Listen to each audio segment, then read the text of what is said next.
What's going on, GBA fans? My name is Berk, and today I will be bringing you the Week 3 weekly recap for the GBA Season 5. But of course, I'm not alone. I'm joined by Monotooi.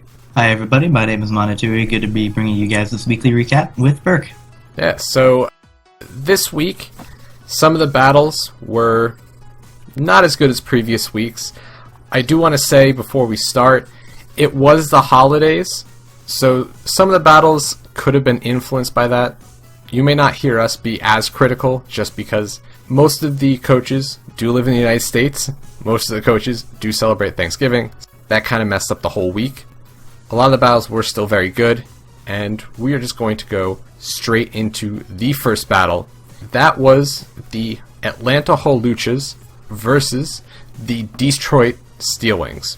The Atlanta Holuchas brought Tyranitar, Garchomp, Starmie, Heliolisk, Togekiss, and Doublade. The Detroit Steelwings brought Latios, Staraptor, Infernape, Audino, Dusclops, and Crocodile. There was, I would say, some weird planning by Crimson this week. He brought a fully specially defensive Latios to try and deal with Mega Charizard Y, which Fizz didn't even bring this week, and he brought an AV Audino that was max HP, max attack to help deal with or give him some more offensive pressure, which didn't really work. It didn't really work this week.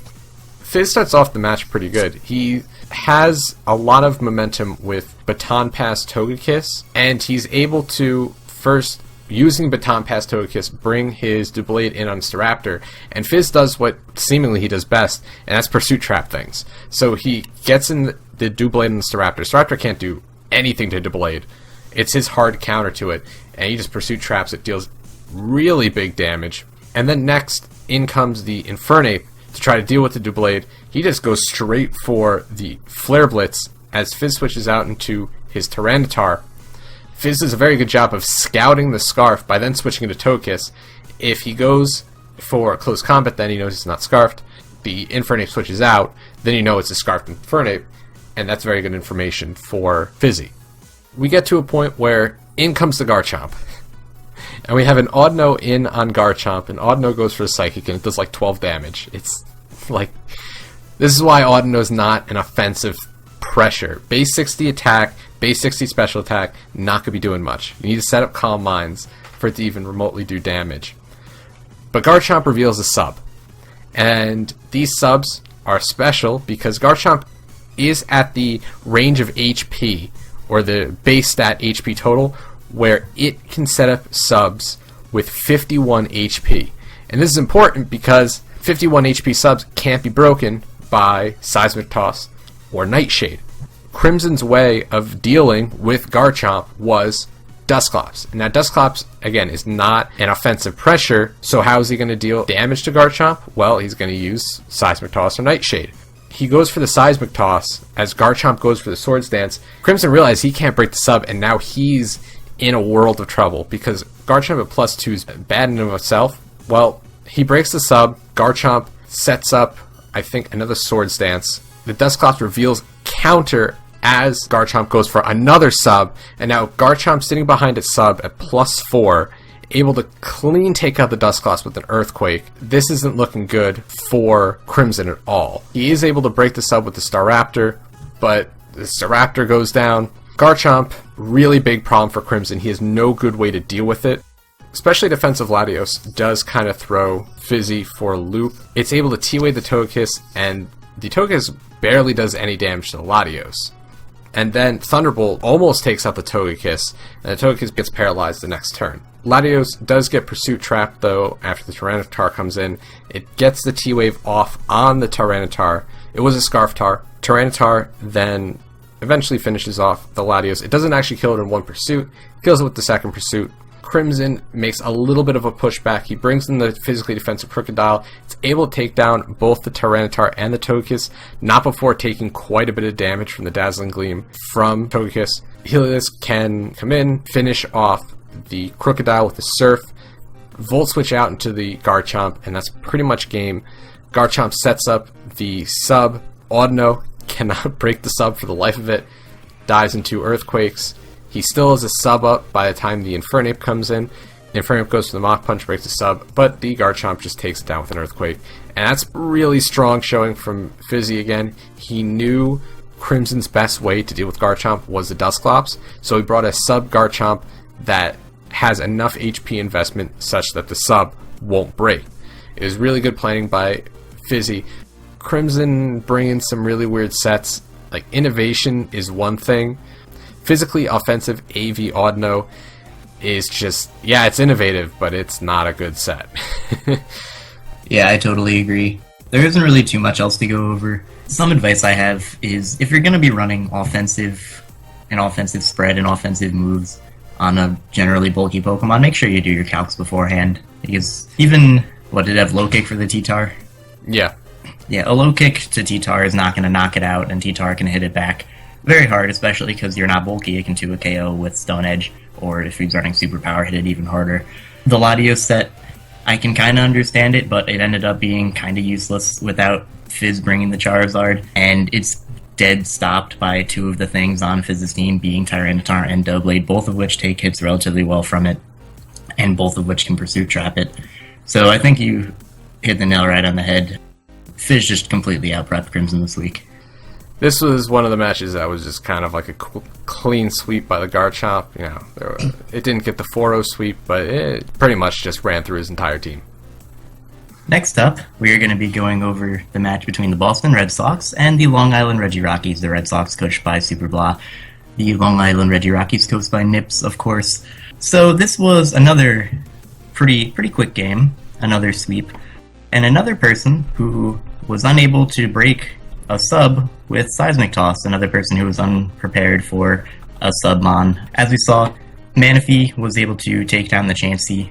Despite Chansey's extremely good special bulk, a +6 Scald was able to do about 45%, and then with the burn it was able to 2 a KO. And because Manaphy had extra HP on it, its sub was not going to be able to be broken by Chansey's Seismic Toss, meaning that the Manaphy could set up a sub, take a Seismic Toss, have its sub not broken, go for a Tail Glow, hit it with the Scald, set up another sub, kill it, and then it's still behind a sub at +6, still a big threat. Not, again, similar to last match, not too much to go over in this match. It was pretty much just Manaphy putting in the finest of work and then Sneasel cleaning up at the end. I will say Nips kinda just sacked off his Mega Slowbro earlier on for no reason on the +6 Manaphy. He sends in the Mega Slowbro after his Chansey dies, and it just straight goes down to an Energy Ball. At that point, there really wasn't too much he could do because he was forced to sack him on anyway. It's just he could have sacked his Diggersby without having to sack the Mega Slowbro. Maybe that would have helped out versus the Sneasel later on, but at that point, Manaphy just kind of ripped through his team. The only thing that was able to kill it was Nips sacking off 4 of his Pokemon, only to eventually kill it by the Gengar. And honestly, that's about all I got for this match. Berk, do you have anything else to say about it? I think him switching into Mega Slowbro, he was just like hoping that Manaphy did not have the Energy Ball. I don't know what other move it would have had. Not Ice Beam, yeah. But yeah, not too much really happens this game. Manaphy sets up a sub as the Gligar goes for Rocks. Manaphy gets the +6 and basically wins the game. Chansey only taking 40-ish, 45% from a Scald at +6, I think is really impressive. This just goes to show why Chansey is stupid. How do you take a +6 Scald? No problem. And Chansey does. Granted, it did get burned, so it was able to be 2-code. If it didn't get burned, it would have been able to at least heal up and maybe, I don't know, stall him out of something, but probably not likely. Manaphy just putting in a ton of work getting 4 kills. Nick possibly could have saved the 6-0 had he switched out the Manaphy, but it was just safe of him just to let it go down, get a safe switch into Sneasel, and then finish up the game from there. So, really clean sweep for Nick. He's doing really good this season so far. Yep. This match led to a happy Nick and a traumatic experience, bringing back nightmares to Kelly. Moving on to the next match of the week, we have the St. Louis Rampardos, coached by Dan, aka A-Drive, versus the Borussia Donphan, coached by Lars. St. Louis Rampardos brought Victini, Sylveon, Mega Aggron, Uxie, Jolteon, and Smeargle. Borussia Donphan brought Mega Absol, Landorus Eye, Tangrowth, Crobat, Druddigon, Azumarill. So this match starts out fairly interestingly. Scarfed Smeargle goes directly for a final gambit, nearly takes out the Crobat, which would have been really good for Dan had he not then clicked Toxic twice on the Crobat. The Crobat was then just able to pretty much get itself back up to a good amount of HP. The Smeargle kind of sacrificed itself for nothing. He could have really gone for Dark Void. Had he done that, I think Lars would have been in a much worse position. You know, he made the wrong predictions at the beginning of the game, but he really pulled it back, especially after Lars makes one of the worst predictions for the game. He switches in his Azumarill on Sylveon, expecting Sylveon to go for Wish. Sylveon instead goes for Hyper Voice. Its Choice Specs Hyper Voice nearly OHKOs the Azumarill. It was a low roll that caused the Azumarill to still live. The only thing he can do now is go for the Aqua Jet, try to get some damage off, but the Azumarill goes down very early game, and that is extremely bad for Lars. The Azumarill would have put in so much work. It helped deal with the Victini, the Uxie, kind of the Jolteon. You know, Aqua Jet would have dealt a lot of damage, and had he worn down the Sylveon, he could have possibly dealt with the Sylveon also. So that going down, a huge offensive threat gone on Dan's side. Now he's looking really good. Lars then switches in his Crobat on the Sylveon. He just does not have a switch in for Choice Specs Hyper Voice. Hyper Voice still did around 50% to the Crobat, and that's a more defensive Crobat. That's still 50% and resisted. It just goes to show that Choice Specs Sylveon is such an offensive threat. You can tell that Lars had a lot of trouble predicting Dan throughout this entire match. Dan's making plays that Lars didn't quite agree with, but what ended up happening was it kept giving Dan a favorable offensive position. Eventually, both sides sets up rocks, which really helps out wearing down the Victini, especially because Lars starts playing some Dragon Tail switch games. He switches into Victini, I think, 3 times on rocks with the Dragon Tail, which was really nice for him because Victini is another huge offensive threat that Lars really does not have much to switch in on it besides the Druddigon. But the Druddigon gets toxic. Even though he's Dragon Tailing things out, he's letting himself get worn down to the toxic. Eventually the Druddigon goes down. Now he doesn't really have a safe switch into Victini either if it ever comes in. Aside from he'd have to sack something off, bring in Mega Absol, and Sucker Punch it, hopefully, if he doesn't switch out. Or Pursuit it. Throughout the entire thing, Lars isn't out of it. He can still sweep with the Landorus Eye if he sets up a Rock Polish. Unfortunately, Dan has the Uxie, which completely walls Landorus, and he's like desperately trying to get damage off on that. But Dan, knowing that his answer to Landorus was the Uxie, kept it nice and healthy.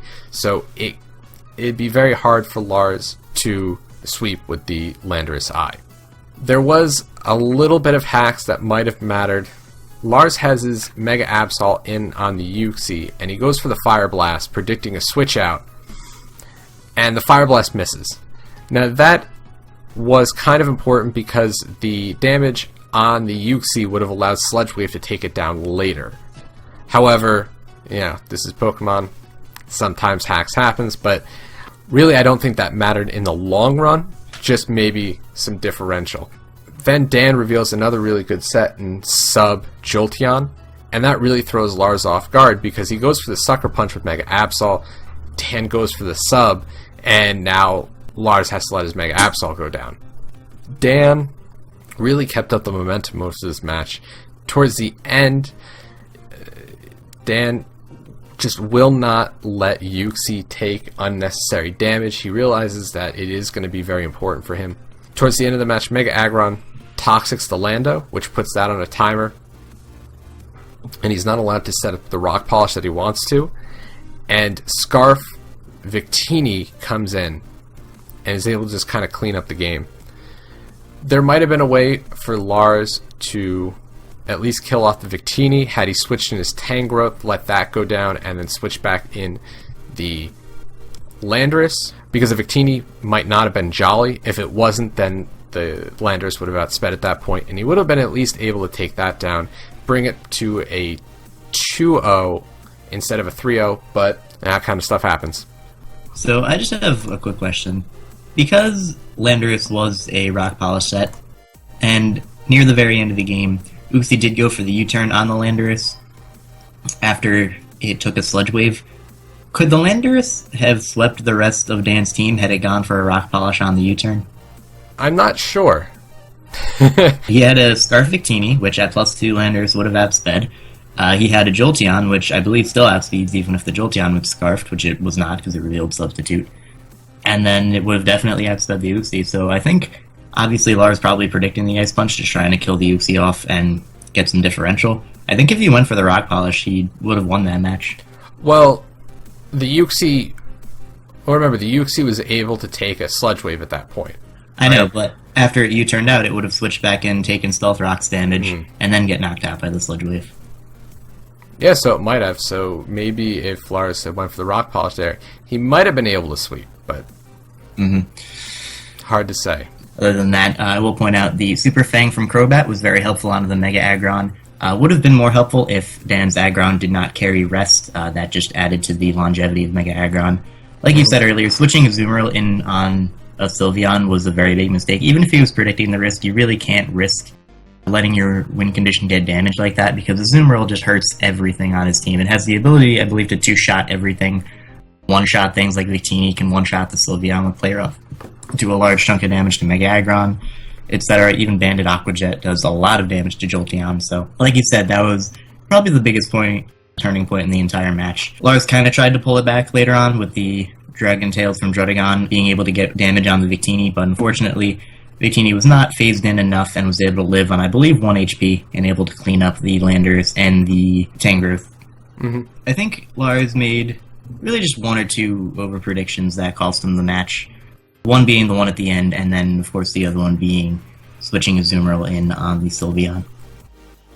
Next up, we're going to be going over the match between the Real Marill, coached by Miguel, and the Sacramento Sea Kings, coached by Hayden. On the Real Marill, we have Mega Altaria, Mew, Mamoswine, Zapdos, Dragalge, and Emboar, whereas Hayden brought his Mega Sableye, Clefable, Slowbro, Porygon 2, Darmanitan, and Torterra.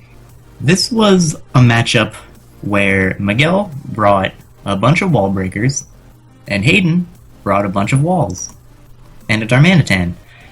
So when you have a bunch of walls and a bunch of Pokemon on your opponent's side that can break those walls, you're going to have a very hard time with the match.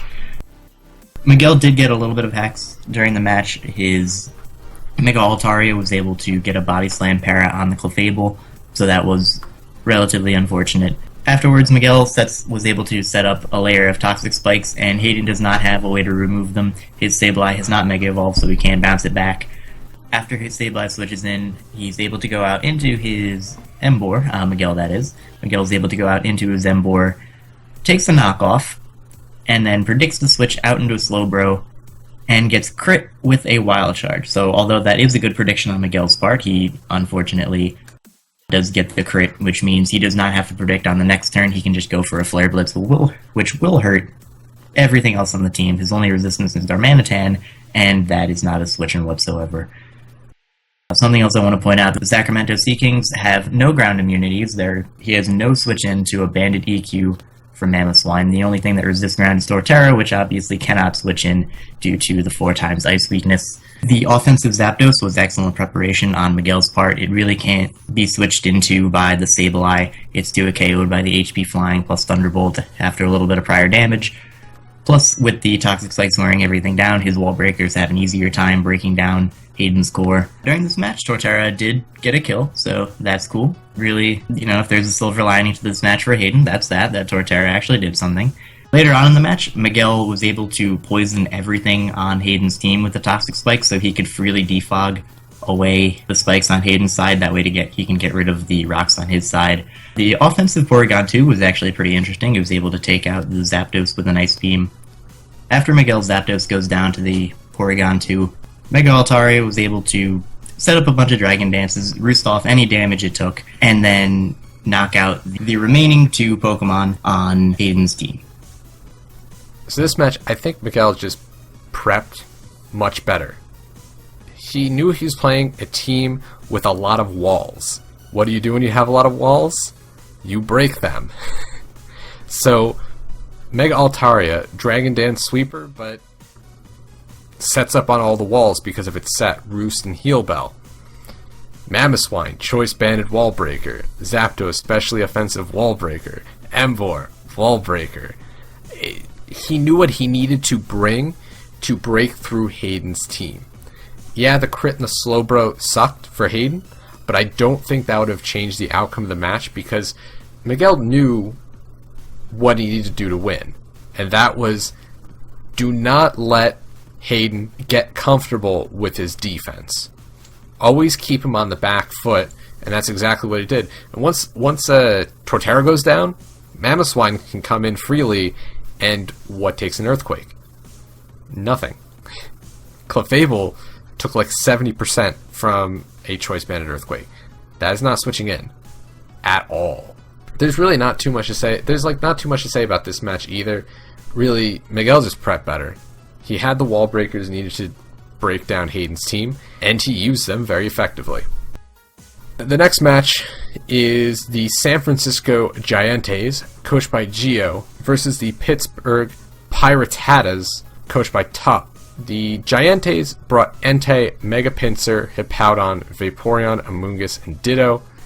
The Pittsburgh Piratas brought Jellicent, Celebi, Arcanine, Excadrill, Thundurus, and Mega Tyranitar. This was a very long match. You can see Gio's team. He's got Mega Pinsir and Entei, and then Wall, and Ditto. Ditto can be either, because, it's just whatever it switches into.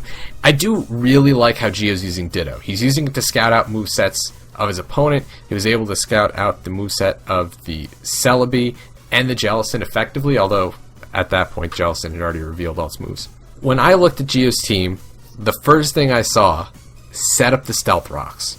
Gio didn't bring Latias this week, which is only Defogger, and Rocks would have helped so much against Gio's team.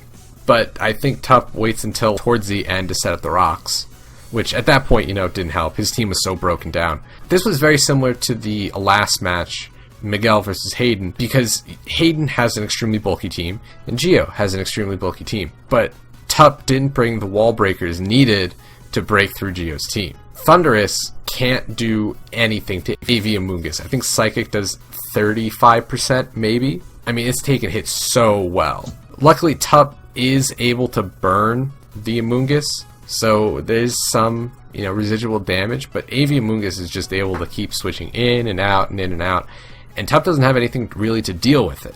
Ditto, he uses Ditto very well. He was able to scout out the sets, see what the Celebi had, and Celebi was the Swords Dance, Seed Bomb, Baton Pass set, which would have actually worked well if he could successfully Baton Pass into the Excadrill in Sand, but that's just a lot you'd have to set up the Sand, you have 5 turns to do it, set up a Sub, set up a Swords Dance, and then Baton Pass and Excadrill. It was never going to happen. He might have 1 turn with it. So Tup, his walls can't really touch Gio's walls. Arcanine can deal with the Amoonguss, but not the Vaporeon. Jellicent can't deal with the Vaporeon nor the Amoonguss. It just really showed that Gio really out-prepped Tup this week. As the match moves on, it's a slow wearing down of Tup's team by Gio's bulk. Gio's keeping all his stuff healthy. Hippowdon has reliable recovery, Vaporeon has reliable recovery, and Amoonguss has Regenerator. He doesn't really switch in the Entei and Mega Pinsir early on. He saves those towards the end, which really helped because the only things stopping the Mega Pinsir sweep on Tup's team was the Jellicent and the Arcanine, and those were getting really worn down by Gio over the course of the match. Thundurus was kind of like a check to it. It doesn't really stop the sweep, but it was at least a check, and Tup was able to paralyze it, but Pinsir gets 3 kills. Entei, towards the end, is just kind of able to clean up, and Excadrill, which was the Sand Rush Life Orb set, does pretty much nothing. And I said this during the pick'em, or at least my statement for this match was it's going to be a long drawn out match, which it was, and Sand Rush Excadrill is going to be pretty much useless. I think it made a lot of sense because you look at Gio's team, what can Sand Rush Excadrill really do to damage his team? Not too much. I thought Sand Force Excadrill would have put in so much work because you switch it on the Sand, your double attack, it's a free Swords Dance, plus Life Orb, you can be dealing a ton of damage. But this just shows that it's like the opposite of the last match. Miguel brought a bunch of wall breakers for a wally kind of stally team. Tup didn't, and you can see that Gio's able to just completely wall him through the entire match. Plus, the fact of no rocks setting up really hurt Tup. He's not able to wear down the offense at all, which had rocks gone up, then Gio's much more likely to not switch in the Mega Pincer and the Entei, and he's got to rely on his walls to break down Tup's team. So with wall breakers, he would have been able to, I think, pretty easily push through the defense. But, you know, that's all hindsight, and I know, like, the holidays, Tup was extremely busy, so, yeah, that has something to do with it. But overall, Gio did what he needed to do. It takes a long time for it, but he did what he needed to do. He wore down Tup's team, so Mega Pincer and Entei could just kind of clean up towards the end. I agree. I will give Gio some credit. The AV Amoonguss set was very, very clutch. If you look at his team gets pretty much ripped apart by Thunderous. Mega Pincer goes down, Hippowdon doesn't want to take a Grass Knot, Vaporeon takes a lot of damage from a Thunderbolt. Ditto, if it comes in and transforms, can't really do too much. And Entei, even though it can potentially take two, doesn't really want to switch in on the Thunderbolt. So the AV Amoonguss was very clever and able to take more than 2 hits from the Thunderous, more than 2 super effective Psychics. So definitely good credit to Gio. Some things I will say, this outcome I think was kind of the result of the fact that Gio, with the combination of Hippowdon, Vaporeon, Amoonguss, just had switch-ins to all of Tup's offensive threats. Earthquake from a Life Orb Excadrill did about half to the Hippowdon, and then after leftovers, it's not a 2-hit KO. He can either stay in, get off massive damage on the Hippowdon, potentially crit it, but that's really not the best way to go about things. He can easily slack off afterwards, he can hit it back with an Earthquake. So I think you covered everything very well. Tup just couldn't deal with Gio's bulk, and then the offense that Gio had was able to clean up later on. Okay, so the next match we're going to go over is the match between the New Orleans Pelipers and the New York Yankees. Pelipers, of course, coached by John, aka Pokemon, who has a brand new channel, by the way, please check that out. And the New York Yankees, coached by Shady Penguin. I'm going to, first of all, praise him by saying, despite the fact that he lost, I actually think Shady played better this week than he did the previous 2 weeks. I know that kind of sounds weird, but the entire match, Shady knew that Reuniclus was a very big issue. He didn't necessarily have the things to deal with it, but he understood that he could not allow Reuniclus to get a free switch in, and that's very smart on Shady's part. Preventing his opponent from getting momentum into its win condition, that's very clever on his part, and unfortunately it was unable to work out because his prep for it was not very good. It still worked out relatively well for him, only losing in a 1-0. Basically, this match was determined by the fact that Shady literally could not touch Reuniclus. The one chance he had to kill the Reuniclus, which was flinching it to death with his Jirachi, he decided not to take. I'm not sure if he decided to just be polite or what, but getting another flinch onto the Reuniclus was probably his best way to win, especially because we all know that Jirachi's flinch rate says 60%, but is really about 98.7%. Having Earthquake on the Sharpedo was a little bit much for Raikou. Not that Raikou is not a threat to the Mankeys, because it does have the coverage to hit his team relatively well. He, again, literally had nothing for Reuniclus, and as we saw, that came into play later on in the match as he was unable to kill it because he did not have Crunch. Alakazam could not two-shot it. Maybe something that would have helped would have been Encore on Alakazam, lock it into Recover a Calm Mind, but that's kind of a hindsight thing. I will also say Shady switches were on point this game. Sending in Sharpedo on a Donphan, predicting the Stealth Rocks, that way he can hit it very hard with a Waterfall and even knock it out, that was very clever. Play Rough on Jirachi, that was also very clever as well. I believe Play Rough was a new addition to Jirachi at the beginning of Oris, so he was able to take out the Hydreigon there, and Hydreigon was a very big threat. I will also say, Shady, proving a lot of the doubters wrong, including you, Berk, about Sharpedo. Sharpedo proving to be a very good offensive threat this season, especially being now used by Shady Penguin. Despite Shady being up most of the game, you could tell that he was still in trouble because, again, I know I've said this before, nothing for Reuniclus. So even though he was up 4-2, he's still in a very bad position. And then at the end of the game, it is Reuniclus versus Hitmontop, Venusaur, and Sharpedo. And normally you'd be like, alright, Sharpedo, crunch it, bite it, it's gonna die. But no, he's unable to get the waterfall flinches he needs, and all 3 of those are going to go down to the Reuniclus, and that is going to be a narrow 1-0 victory to John of the Pelipers. This match was really good. I agree. Yeah, Shady was playing a lot better than he was the past 2 weeks, In his commentary, he's just like, I don't have anything for Reuniclus. This is bad. This is really bad. This is terrible. And it really is. Reuniclus, I think, is, and I don't mean this as like disparaging towards Shady, but I don't think he, during team preparation, he looked at it as the threat that it really is. Because I think Reuniclus is one of those things that people just kind of sleep on. Like, it's a Reuniclus. It's not going to do that much. But Reuniclus is massively bulky and hits like a truck. And it's very hard to take down if you don't have the stab for it. And Shady did with Sharpedo, but he didn't bring Crunch this game. And that, I get complete hindsight. But that's one of the things, like, yeah, Earthquake, okay, I get it. You think Raikou is a big threat. It is. You do have things like the Rotom Heat. Very good match on both sides. I think John recognized that Reuniclus was his win condition. He played very safe with it, but also very smart with it. Sharpedo really proven me wrong, and I love how he's been using Sharpedo. I was one of the doubters. I'm like, Sharpedo. I thought Honchkrow was a better pickup for him at the time, but he didn't. But he's been using Sharpedo very well. It fits very well on his team, and he's been proving everyone wrong. I mean, it's now in the top 10, so that really says something. When you pair a very frail but powerful mon like Sharpedo with some solid bulk with like Rotom Heat, Hitmontop, Mega Venusaur, it can put in a lot of work because you have the safe switch-ins to deal with things that could eventually revenge Sharpedo. Yeah, and overall, Shady possibly could have won this battle if he did the dirtbag thing and flinched Reuniclus to death. I don't like Jirachi, so I'm glad he didn't do that.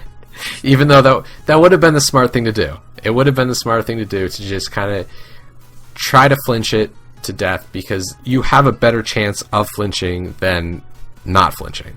But he didn't, and I can say I don't really like Jirachi anyway. So really, this battle was lost because he didn't have Crunch on Sharpedo. You know, it's unfortunate. It's like it's a hindsight thing. You think after, it's like I've done it before too.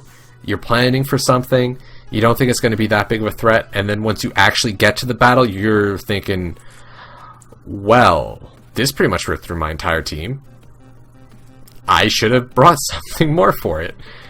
And then it rips through your entire team. And Reuniclus, 3 kills. And it did what it's supposed to do. So, well, I want to say good planning on John's part. Really, really good playing on Shady's part. Probably my favorite match of the week. I definitely agree. This was a very good battle to watch. Both players were playing very well. Great match on both your parts. Moving on to the 7th battle of the week, we have the San Francisco Arcaniners against the Cincinnati Loudreds. The San Francisco Arcaniners brought Mega Lopunny, Scizor, Goodra, Crawdaunt, Gastrodon, and Miltank. And the Cincinnati Loudreds brought Dusknoir, Megmanectric, Umbreon, Landorus T, Empoleon, and Azel. Mulvone brought 5 of the 6 Mons that he brought from last week. The only thing he changed was, instead of Weavile, now he's Dusknoir. And I think the Dusknoir was to help deal with Mega Lopunny. It's not a great switch-in, but it is a switch-in, at the very least. It's also a much different playstyle that we've seen from Mulvone this week than in past week. He's actually bringing balance. He's bringing 3 walls and 3 offensive options. So, yeah, it's a different playstyle. It didn't quite work for him this week. Hyper Offense didn't work for him the past 2 weeks. You look at the team matchup, though, Mega Lopunny has extremely limited switch-ins on Mulvone's side. Dusknoir probably gets 2-shotted by High Jump Kick. Megmanectric, even at -1, is probably going to go down to a High Jump Kick. Umbreon can't take one. Landorus T gets pretty much OHKO'd by an Ice Punch. Empoleon can't take a High Jump Kick. And Azel pretty much can't take anything because it's frail. Throughout this entire match, George was trying to set up for the Crawdaunt late game sweep with Aqua Jet. He wasn't quite successful in that. He did get the last kill with Crawdaunt, but it wasn't quite a sweep. The early game for George wasn't good for him. He was definitely down, especially after he let his Gastrodon take a Grass Knot from the Empoleon. Gastrodon was his way of dealing with Megmanectric. Granted, Megmanectric can have HP Grass also. I don't know if he would. He might have. But that was his way of dealing with Megmanectric. And then now, once that gets to about like 40 HP, what's George's switch into Megmanectric? Crawdaunt doesn't really switch in. Miltank gets two-shotted. Gudra is his best option. Scizor, no. And Mega Lopunny, not going to take a hit. George throughout the match is trying to get chip damage on all of Molvone's team. He does set up the rocks, which is indeed what he needed to start getting chip damage off on things like Empoleon, Landorus, Umbreon. But we see something that George did in the D-League, and that's Gudra versus Umbreon. In the D-League, George had Superpower Gudra to deal with Umbreon. The same thing happens now. Gudra superpowers the Umbreon, deals a crap ton of damage. Unfortunately, because it's specially defensive, Umbreon won't be able to be taken out with the Draco Meteor the first time, but the second time, the Superpower in Draco does take down the Umbreon, because instead of going for Wish, it Toxics the Gudra, which was a pretty good play on Molvone's part, because AV Gudra is very hard to take down if you don't Toxic it. But once Umbreon goes down and Empoleon is decently damaged, now there's no switch-ins on George's side for Mega Manectric, and there's no switch-ins on Molvone's side for Crawdaunt. So anytime Mega Manectric comes in, it's going to deal big damage. Anytime the Crawdaunt comes in, it's also going to deal big damage. Molvone does switch around the Gudra very well. He makes good predictions. He goes into his Dusknoir to take the superpower. Dusknoir won't be hit by the superpower. Then switches into his Empoleon to take the Draco Meteor. So he was able to switch around very well around the Gudra, let it go down to Toxic. George switches in Miltank on Mega Manectric. He thinks maybe it'll be able to take two Thunderbolts. Thunderbolt does well over half and is able to take it down. But this is just to get a safe switch into Mega Lopunny. Mega Lopunny is able to take down Dusknoir with a combination of Return and High Jump Kick. It does have that Scrappy ability, so Dusknoir is not actually a good counter to Mega Lopunny, but it can switch in kinda. George gets a safe switch in to his Scizor, which bullet punches Azelf in the face twice, killing it off. So Azelf, I think, is still 0 kills. Hasn't done much in these 3 weeks. Mega Manectric comes in on the Scizor, but George decides to stay and sack off his Scizor to bullet punch the Mega Manectric to get it in range of a Crawdaunt Aqua Jet. At this point in the game, pretty much everything on Molvone's team is in range to die from Crawdaunt. Mega Lopunny is able to take down the Mega Manectric after a return. Landorus comes in, tries to take down the Mega Lopunny with an Earthquake. George switches into the Crawdaunt. Crawdaunt's actually able to live an Earthquake, which is fairly impressive, and then just take down Landorus with an Aqua Jet to finish off the game. I feel like this was a very good match from both ends. However, I think Molvone's team is becoming fairly predictable. He's bringing the same things every single match. But he was holding the momentum very well in the beginning, although he started to lose it after a lot of things on his team started getting damaged enough. When Umbreon went down, that was pretty much his only switch into Crawdaunt, and without it, it was looking like he was going to be able to get the Aqua Jet sweep anyway. So, good game on both ends. I think George is just showing how big of a threat he is. This was definitely a very good game. Another close loss by Molvone. Molvone, although he does not have a win this season, all of his losses have been relatively close, and I think this, again, has to do with the fact that most of his games are going to be played offensively, if not all of them. Because even though he did bring balance this week, 2 of his walls do not have super great recovery. Empoleon has nothing, and all Dusknoir has is Pain Split, which he was unable to use anyway. I think a big turning point in this match was when he went for the Toxic on the Gudra instead of healing it up with the Wish. I understand totally that he wanted to wear down the Gudra, and after it was Toxic, he was able to play around it very well.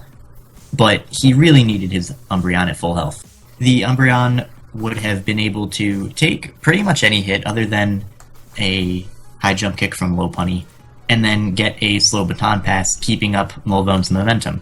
Now, when you have an offensive team like Molvone, a big part of being successful with an offensive team is that momentum. So that one turn of switching initiative could have really helped him out later on. Now, I'm assuming Molvone doesn't have team builders, and I'm not entirely sure what his Azelf was running. But if that was a Scarfed Azelf, I don't think he should have sacked it off. I think he maybe should have gone into something like Dusknoir, because if his Zelf was Scarfed, it could have outsped the low punny, hit it with the Psychic, outsped the Scizor, hit it with something like a Flamethrower, still do decent damage to the Crawdaunt with potentially a Dazzling Gleam, Energy Ball, whatever else it was running. Again, I'm not entirely sure. So that was potentially a misplay on his part. I'm not 100% sure how much that would have mattered. To Molvone's credit, I did see a little bit of innovation this week with the Grass Knot and Empoleon.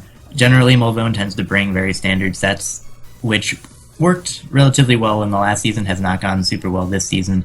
The Grass Knot from Empoleon did allow the Mega Manectric to become a threat later on, as one of his 2 checks was then weakened. One of his 2 checks, the only one with recovery, Goodra, of course, can be worn down with Hazards and Volt Switch, because I believe it was Assault Vest. I can totally see why Molvone did not bring Weavile this week. George has enough things to stop it. He's got Crawdaunt, which resists both the stab and is not knocked out by a low kick. Scizor can take a hit and just knock it out with Bullet Punch. Mega Lopunny, same thing, resists knockoff, outspeeds, hits it, kills it with return. Gastrodon takes a hit, Miltank with a thick fat can only be hit by a knockoff, and the low kick is not going to knock it out.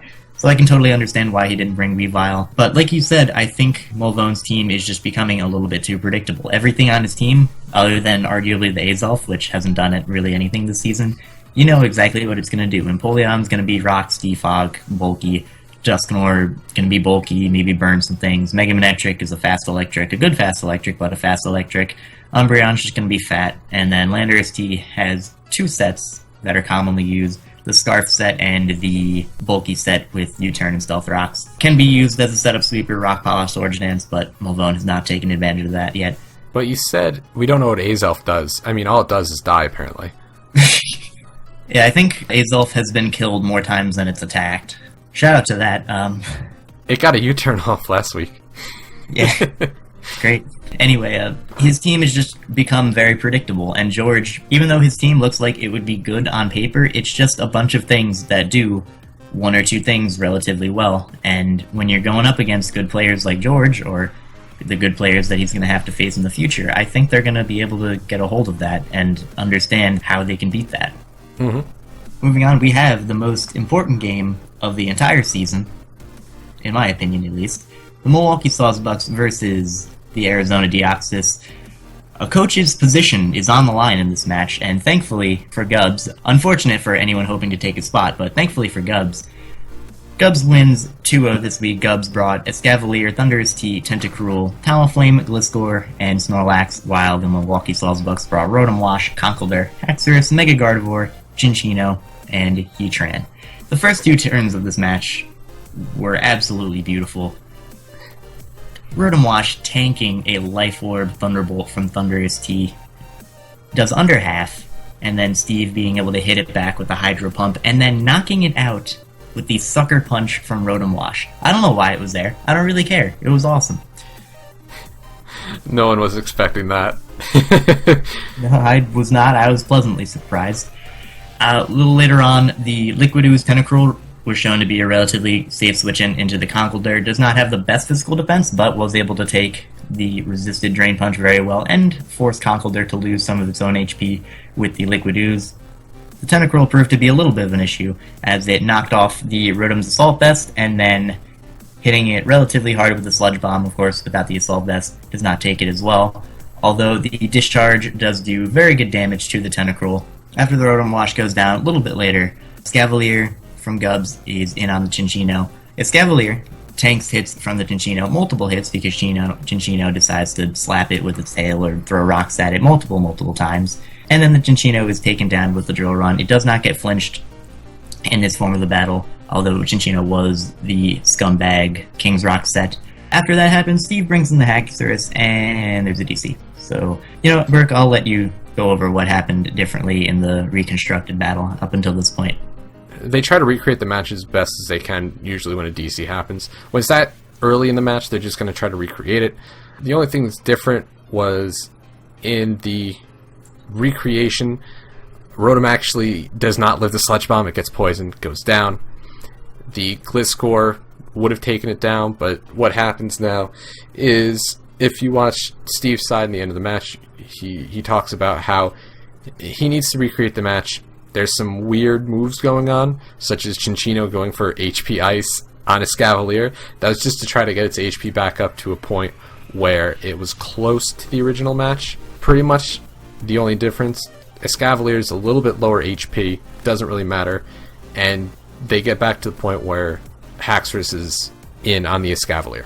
Now, at this point, Escavalier is at slightly less HP than it was in the original match, just taking a little bit of damage from the Cinccino. And Haxorus sets up a Swords Dance, which would normally be scary, but a +2 EQ from Haxorus does not knock out the Escavalier, and Escavalier reveals the counter, clean knocking out the Haxorus. So I think that was pretty good planning on Gub's part, though I do believe a Mega Horn would have killed at that point. It's definitely not as cool, and that's really what's important here. It's all about them style points. Absolutely. Afterwards, Conkeldurr comes in and easily revenges the Scavalier.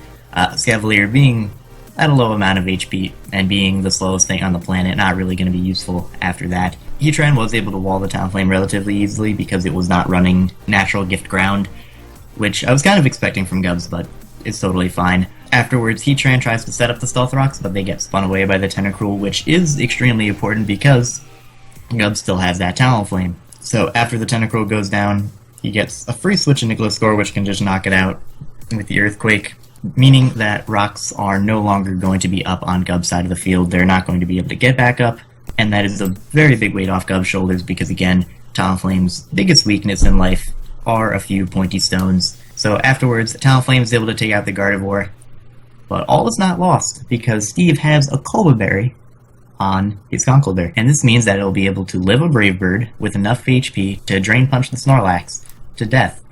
But Steve, he's not able to kill the Talonflame. Berk, why was Steve unable to kill the Talonflame? He didn't bring Rock Slide because he thought rocks are going to be up. That basically signifies the end of the game. He's able to take out the Conkeldurr. If you're going to be running a Resist Berry on a somewhat offensive Mon that like Conkeldurr is, you need to have a move that kills the Pokemon trying to kill you. You can't depend on having your Stealth Rocks up, especially when Gubs has a spinner that somewhat beats the Rocker. So, I know he didn't want to have Rock Slide because the chance to miss and whatever, but it just, it's those type of things that can really cost you late game like this did. See, I don't want to be mean to Steve because I thought it was good planning. You have the rocks up, the Ice Punch is going to kill, and that's great, but it's hard to plan to keep rocks up when your opponent has a very reliable spinner in Tentacruel. But when I saw the Ice Punch, I was like, no. Yeah, I mean, Ice Punch does make sense for Gub's team because he does have the boost, obviously, but... Again, the set I didn't think was bad. The bulk up, he was not able to set up any bulk ups, so that was kind of a useless move. If he put Rock Slide in instead of bulk up, it would have been a really good way to take down Gubs' team. He comes so close. Yeah, it was a very close match.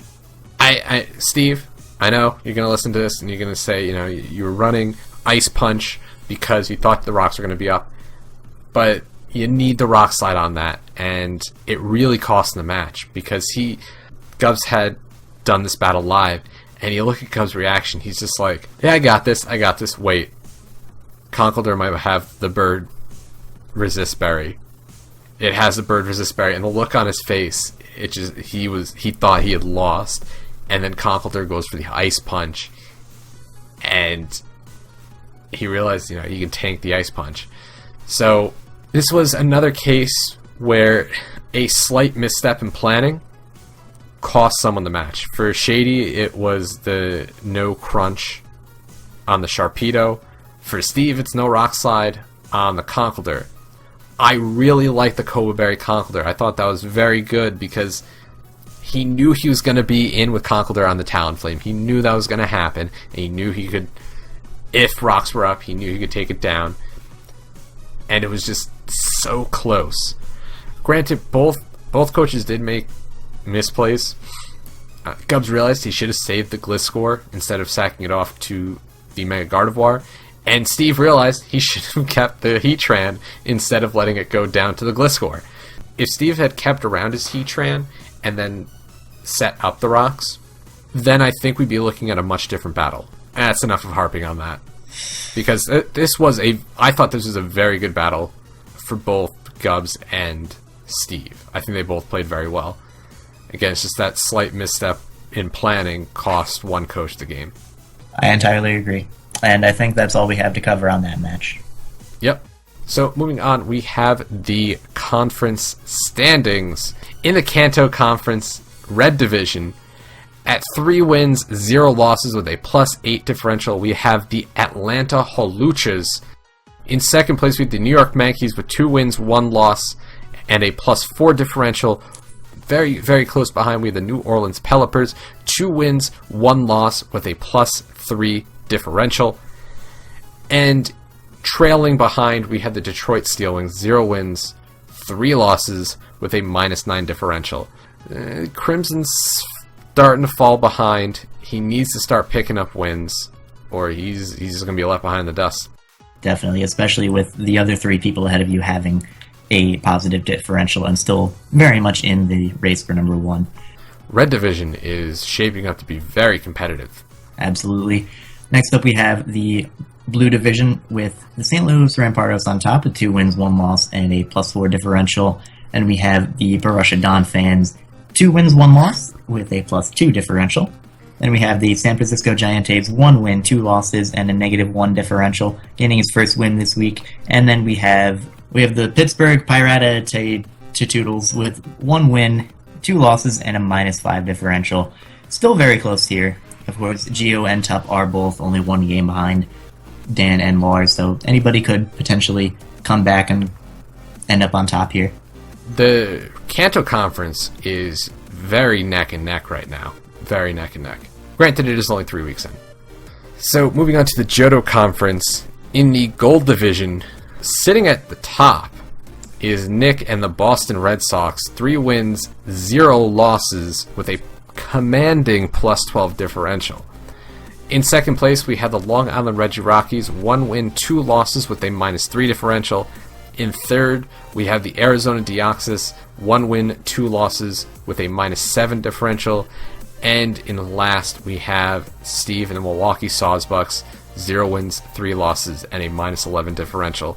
This division seems to be the least neck and neck of all of them. Nick is pulled out decently far ahead, and the other 3 teams, they're all with a losing record and a negative differential. They're really going to have to step their game if they're going to try to catch up to Nick. Moving on to the Silver Division, we actually have a 3-way tie as far as wins and losses are concerned. The Real Moril, San Francisco Arcaniners, and Sacramento Sea Kings all have 2 wins and 1 loss. Miguel, however, is on top with a +4 differential. Then we have George with a +1, and then Hayden with a neutral differential. And then at the bottom we have the Cincinnati Loudreds, coached by Mulvone, with no wins and 3 losses with a -5 differential. So again, even though he has 3 losses, differential is not looking all that terrible. No, I mean, he's got a better differential than some of the teams with only 2 losses. Alright, moving on to the league leaders. Which Pokemon are doing the best this season? At number 1, we have Manaphy, coached by Nick of the Boston Red Sox. 9 kills, 2 deaths, and a +7 differential. That's ridiculous. Manaphy has just pulled ahead in terms of kills. Yep, that's what happens when you put a great Pokemon with a great coach. In second, we have Mega Manectric, coached by Mulvone of the Cincinnati Loudreds. 7 kills, 3 deaths, and a +4 differential. Even though Mulvone's not doing too well, Mega Manectric is putting a lot of work.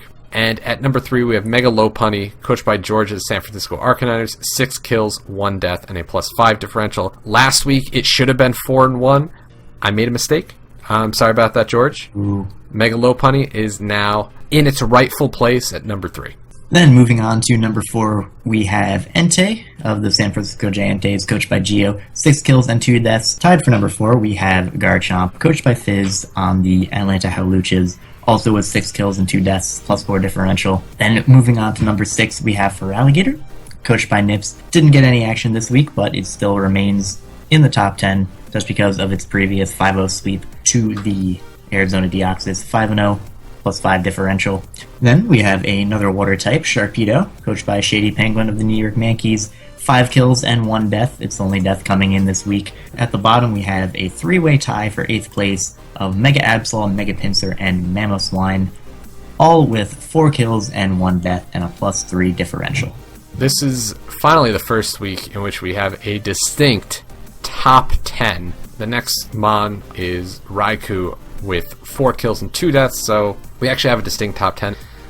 Rounding out this week's weekly recap, we have next week's matches. Holy crap, next week's matches are really, really amazing. The first match of the week, we have the New Orleans Pelipers versus the St. Louis Rampardos. I don't know who's going to win this one. I did make a guess. I'm going to say Dan wins this one. It's going to be a really close match.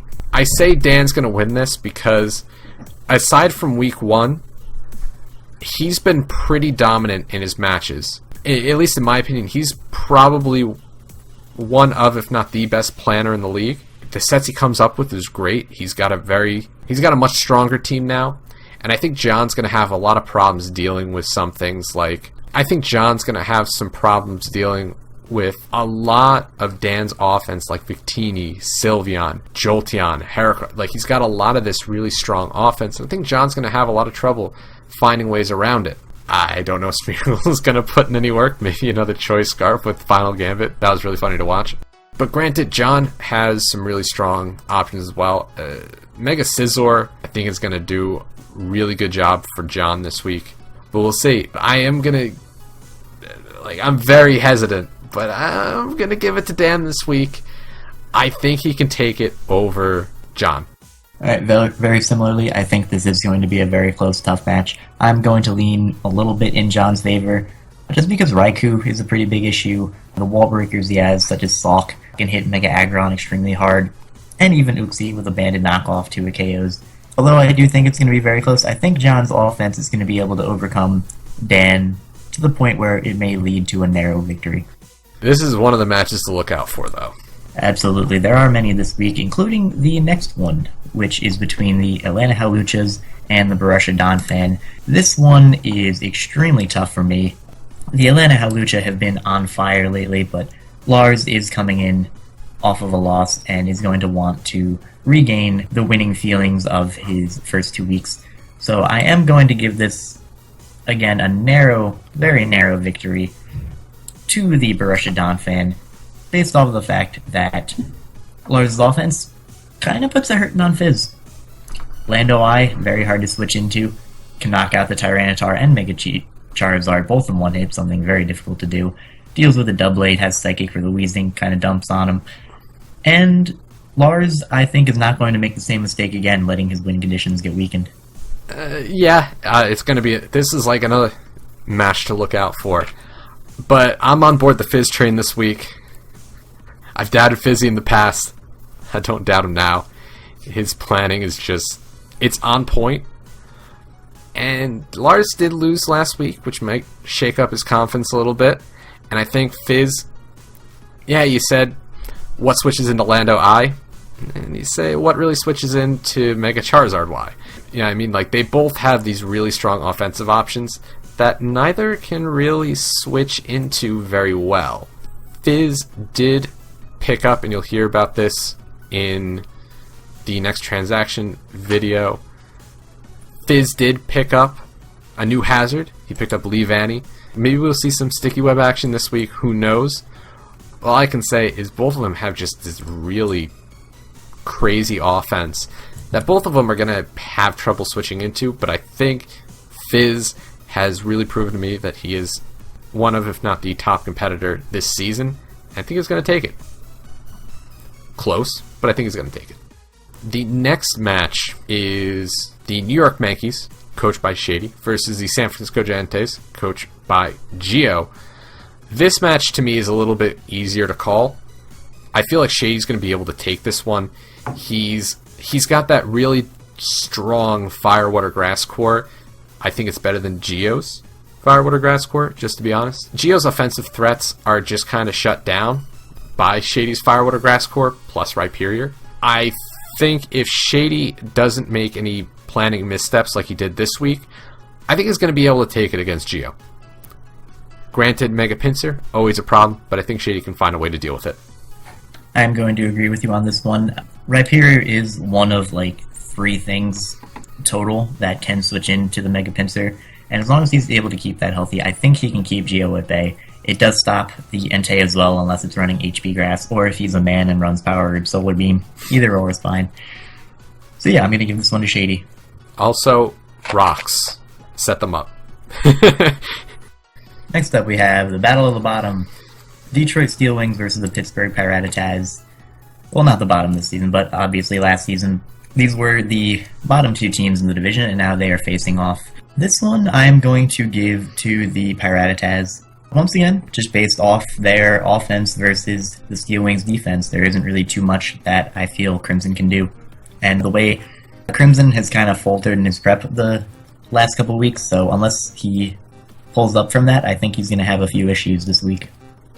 Yeah, Crimson's prep has been kind of strange these past 3 weeks. I think he's still kind of getting used to his team. I'm going to give this one to Tup also. Sandrush Excadrill kind of puts a hurtin' on Crimson's team. Now's the week I see Sandrush Excadrill actually probably putting in a good amount of work. Granted, Crimson does have things like Electros. But Tup's planning, aside from this week, and I mostly, and maybe it's just me making excuses, I mostly kind of blame that on the holidays. Not much time to prepare, plus weird times to battle. I think Tup can bring it back and score the win over the Detroit Steel Wings. Although I would like to see Crimson get his first win.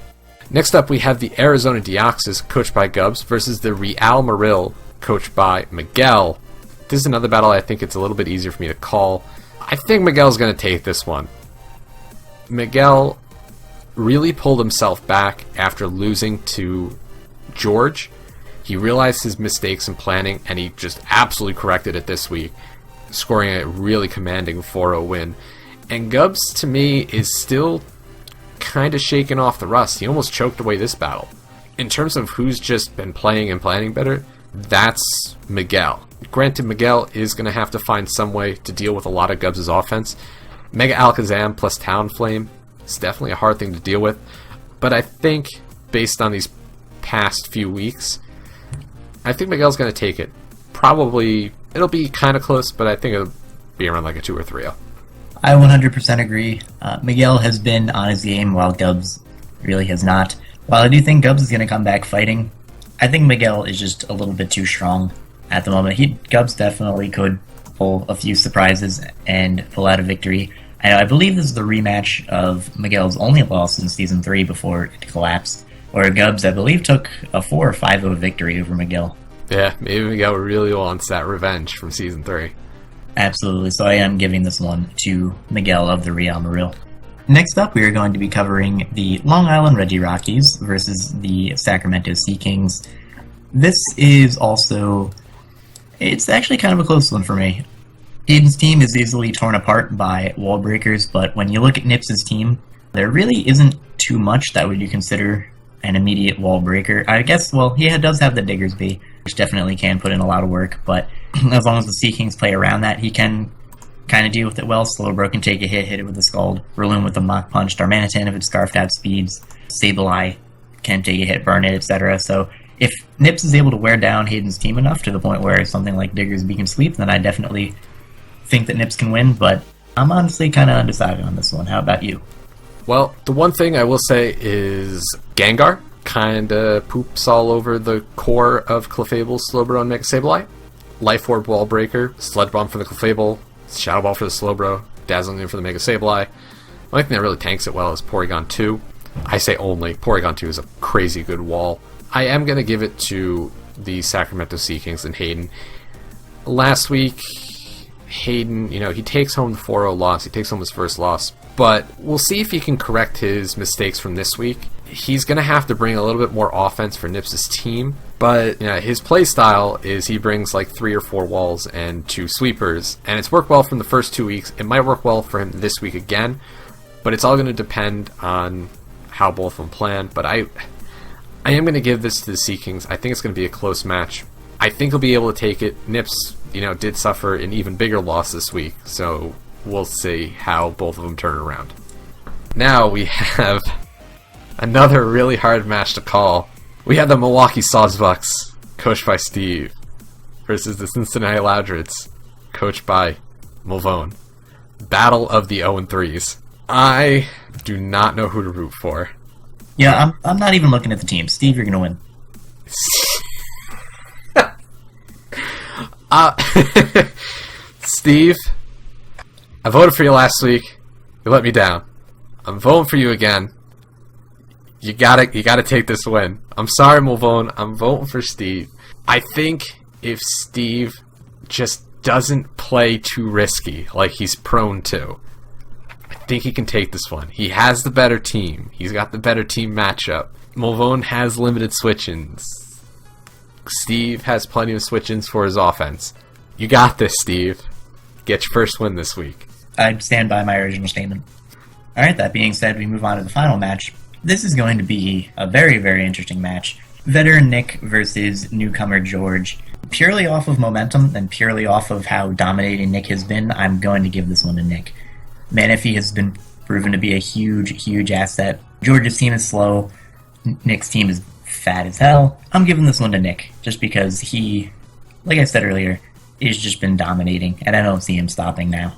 Well, this one was really hard for me to call. I really had to put a lot of thought. I'm like, oh, who's gonna win? Who's gonna win? I don't know, but I'm gonna vote for George this week. I think George can take it. I don't know if he's going to, but with the new pickups, it's gonna be a very interesting match. Crawdaunt, Lopunny, and Scizor kind of puts a hurting on a lot of Nick's defense. Plus, I know Manaphy is a huge threat, and Tailglow Manaphy can be a big problem, but George has things like Assault Fest Goodra, which can really take hits. So I think George can take this one, but this is going to be another extremely close match, and I'm looking forward to this one a lot. Definitely, and actually looking at it, I'm not going to spoil it, but I do see some pretty unorthodox sets that actually do deal with Nick relatively well. Also, we'll say, Gothitelle, if it can trap just one of its walls, that could be very beneficial for George. I am still sticking with Nick, but this is definitely doable for George. Yeah, it's just going to be such a close match. And that is going to wrap up the Week 3 weekly recap for the GBA Season 5. There are going to be some crazy battles this week, and I'm really looking forward to Week 4. I think this is probably going to be the best week we've had so far. A lot of the matches are just going to shape up to be so good. Do you have anything to say about this coming up week, Mono? No, I agree totally. This could be a very, very eventful week for the GBA. So please, down in the comment section, let us know. Do you think we're wrong about the next week's matches? Do you think we got them all wrong? Do you think John is definitely going to win over Dent? Do you think Geo is going to pull us around and get a second win? Let us know. Do you think we hate Shady? Also let us know about that. Spoilers, we don't hate Shady. But that's all we got for today. My name is Berk. I'm Monotooi. We'll see y'all next week. Goodbye.